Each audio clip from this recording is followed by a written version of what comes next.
और उसके बाद असली फौज में अब आ गए, समाजवादी फौज के साथ शामिल हो गए। हमारे साथ अभी ओम प्रकाश राजभर जी ने जो कहा बिजली को लेकर के, और हमारे तमाम साथी सहयोगी, और जिस दिन से नए साल पर 300 यूनिट का फैसला समाजवादी पार्टी ने लिया कि घरेलू बिजली का बिल 300 यूनिट माफ होगा और किसानों की सिंचाई माफ होगी, नए साल पे भारतीय जनता पार्टी को सबसे ज्यादा करंट लगा। मैं उनके भाषण सुन रहा था और उनके भाषणों में ये कहा जा रहा है कि आखिरकार बिजली कहां से आएगी। भारतीय जनता पार्टी के ना समझ बाबा मुख्यमंत्री जी, अनुपयोगी मुख्यमंत्री जी, अगर उन्होंने ठीक से काम किया होता तो आज उत्तर प्रदेश में बड़े पैमाने पर बिजली होती। हमारे उत्तर प्रदेश की गरीब जनता को, किसानों को, उद्योगपतियों को, व्यापारियों को और आम लोगों को इतना बिजली का बिल नहीं देना पड़ता जितना आज बिजली का बिल देना पड़ रहा है। मुझे याद है जिस समय नेताजी उत्तर प्रदेश के मुख्यमंत्री थे, कुछ लोगों ने बिजली का कारखाना न लगे उसके लिए बड़े पैमाने पर आंदोलन किया, लेकिन मुझे खुशी इस बात की कि शाहजहांपुर में रोजा का प्लांट बिजली का लग करके तैयार हो गया। वो नेताजी का समय था। इसी तरह झांसी में जो बिजली का कारखाना लगा हुआ है, अगर उस समय समाजवादी सरकार में वो फैसले न लिए हुए होते तो शायद पारिशा का पावर प्लांट भी नहीं लग पाता, जिसका उद्घाटन बाद में हुआ। इसी तरह लैंको का एक पावर प्लांट जो सोनभद्र में लगा, अनपारा डी जो समाजवादी सरकार में पिछली बार स्वीकृत हुआ, एमओयू कर करके पुरानी सरकार चली गई, लेकिन उसके बाद जो काम होना था, सिंचाई का विभाग से पानी पहुंचना प्लांट तक, प्लांट को जमीन पूरी उपलब्ध कराना और प्लांट की वाकई उसके अलावा जो स्वीकृतियां प्रदान होती हैं उनको अगर किसी ने दिया तो समाजवादी पार्टी ने, और उसका उद्घाटन भी अगर किसी ने किया था तो नेताजी ने किया था। 3x660 super critical thermal plant जो ललितपुर में बनकर के तैयार हो गया है। उसके बाद एटा में 3x660 super critical thermal plant जो जवाहरपुर योजना के अंतर्गत लग रहा है। हमारे अनुपयोगी मुख्यमंत्री अगर ध्यान देते तो बिजली का कारखाना जल्दी बनकर के तैयार हो जाता। हरदुआगंज में 660 सुपर क्रिटिकल थर्मल प्लांट लग रहा है, पनकी में सुपर क्रिटिकल थर्मल प्लांट लग रहा है 660।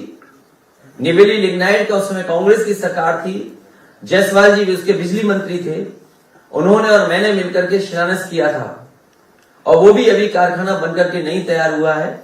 अगर वो बिजली का कारखाना बनकर के तैयार हो जाता तो आज उत्तर प्रदेश के पास बिजली पर्याप्त होती। वो बनकर के अभी तक पूरा नहीं हो पाया है। इसी तरह सोलर प्लांट के लेकर के, सोलर में बिजली को बढ़ाने का काम भी समाजवादी सरकार में हुआ।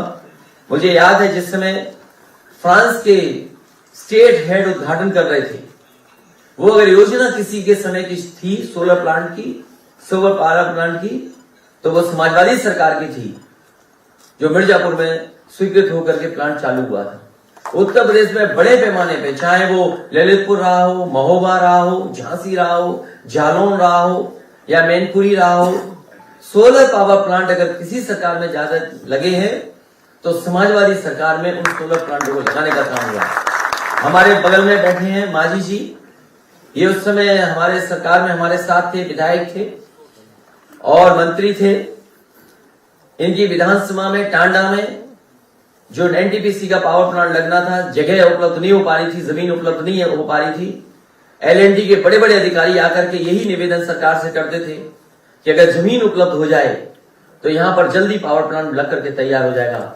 मुझे खुशी है इस बात की कि वहां के किसानों ने हमारा कहना माना, सरकार का कहना माना और पूरी की पूरी जमीन उपलब्ध करा दी। आज उसका परिणाम है कि वहां पर भी बिजली का बड़ा कारखाना लग करके तैयार हो गया और बड़ी कैपेसिटी का बिजली का प्लांट चल रहा है। 13 है 660 662 तो 1300 के लगभग मेगावाट बनकर के तैयार हो गया।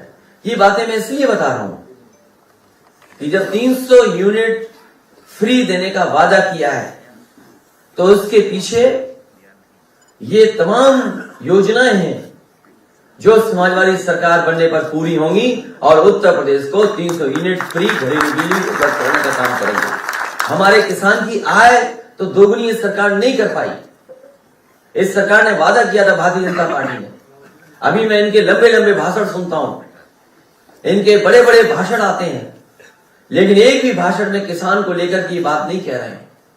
पहले तो साजिश करके ये 3 ऐसे कानून लाए जिन कानूनों से किसानों की खेती बर्बाद हो जाती, जमीन छिन जाती, उनके हाथ में खेती नहीं बचती। मजबूरी में उत्तर प्रदेश का चुनाव देख करके उन्होंने तीनों कानून वापस ले लिए। और मैं जानता हूं और हमारे तमाम साथियों ने बताया कि जिस समय गाजीपुर से मऊ आजमगढ़ होते हुए जब सवेरे रथ पहुंचा था, भारतीय जनता पार्टी के होश उड़ गए और सबसे बड़ा काम उन्होंने किया कि किसानों के 3 कानून वापस ले लिए। जहां उत्तर प्रदेश के किसान और पंजाब के किसानों को मैं बधाई देता हूं कि जहां पर किसान लगातार आंदोलन करते रहे, पंजाब के किसान डट गए, देश के किसानों ने साथ दिया और उसका परिणाम हुआ कि तीनों कानून भी वापस हो गए। ये 3 कानून इसीलिए वापस लिए क्योंकि भारतीय जनता पार्टी की नजर वोट पर है। साथ ही साथ ये तो बताया मैंने कि पावर प्लांट कहां लगे हैं। कोल जनरेशन से भी बड़े पैमाने पे बिजली बन रही है, लेकिन इस सरकार ने कोल जनरेशन पे कोई ध्यान नहीं दिया। जो हमारे शुगर मिल प्लांट थे उन पे सरकार की तरफ से नेताजी के समय पर एक पॉलिसी आई थी जिसके तहत बड़े पैमाने पे इन्वेस्टमेंट हुआ था और इन्वेस्टमेंट होकर के कोल जनरेशन के प्लांट लगे थे जिससे सरप्लस बिजली उत्तर प्रदेश सरकार को मिल रही थी। लेकिन इस सरकार की नाकामी की वजह से कोल जनरेशन आगे नहीं बढ़ पाया है। तो बिजली पर्याप्त का इंतजाम करना और साथ ही साथ हमारे बाबा मुख्यमंत्री ये भी नहीं जानते होंगे कितनी ट्रांसमिशन लाइन उत्तर प्रदेश में लगी होंगी। कभी आप बताओ पत्रकार साथी हो, उनके मुंह से कभी ट्रांसमिशन लाइन शब्द सुना आपने? 5 साल गुजर गए, अगर कभी ट्रांसमिशन लाइन बोला हो उन्होंने तो बता दो। अभी वो रट रहे हैं अकेले में बैठ करके, और अगली प्रेस में जाना पूछना कि माननीय मुख्यमंत्री जी आप रट पाए कि नहीं रट पाए। अभी वो अकेले में बैठ करके रट रहे हैं कि 3x63 सुपरक्रिटिकल थर्मल प्लांट कब बोला जाए। अभी हिम्मत नहीं जुटा पा रहे बोलने की, और आपने ये सवाल पूछ लिया, वो कभी बोलेंगे नहीं। और ट्रांसमिशन लाइन बनाई उत्तर प्रदेश में, क्योंकि पुरानी सरकार जो थी उसने शुरुआत की थी ट्रांसमिशन लाइन की, और उस ट्रांसमिशन लाइन को पूरा करने का काम पूरे देश में, अगर सबसे पहला इन्वेस्टमेंट ट्रांसमिशन लाइन में किसी में आया और उसको पूरा करने का काम अगर किसी ने किया तो समाजवादी लोगों ने करके दिखाया। उत्तर प्रदेश में फीडर अलग करना, फीडर सेपरेशन का काम, नए नए सबस्टेशन बनना, बिजली को अंडरग्राउंड ले जाना। मुझे याद है आजमगढ़ का सबसे पहले अंडरग्राउंड केबलिंग किया था, मऊ का भी शुरू करा दिया था, बनारस से पहले सारनाथ का सरकार से हो गया, लेकिन उस समय की भारतीय जनता पार्टी की सरकार ने कहा कि हम बनारस को भी करना चाहते हैं।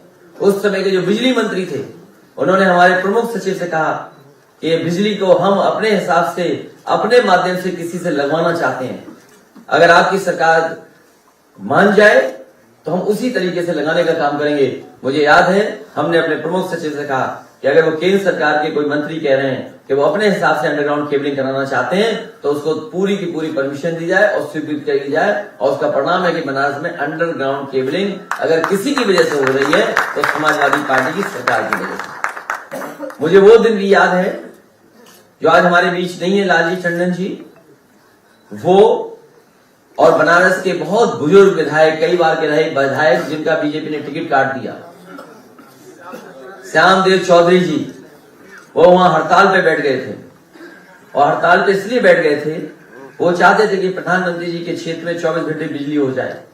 कई दिनों जब हड़ताल पे वो बैठे रहे, उस समय के जो जिलाधिकारी थे उन्होंने मुझसे फोन पे कहा कि अगर ये हड़ताल में नहीं बैठे तो हो सकता है इनकी जान चली जाए, इसलिए इनकी मांग आप मान लेंगे तो अच्छा रहेगा।